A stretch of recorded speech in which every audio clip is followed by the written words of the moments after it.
Hey guys, Carl here again with Stonehouse Foundation Repair. Today I wanted to talk about permits, inspections, and engineers when it comes to foundation repair.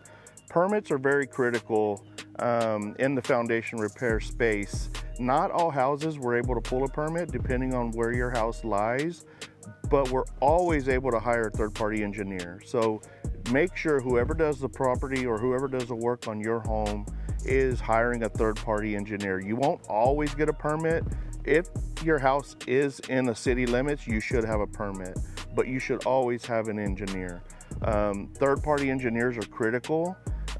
We use them on every single house that we lift. They actually provide a on-site visit.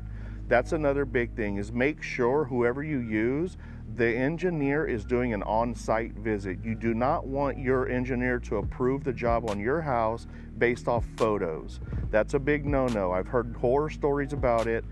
Make sure whoever does your work has an on-site visit by the engineering firm to take photos and get documentation that the project was done correctly.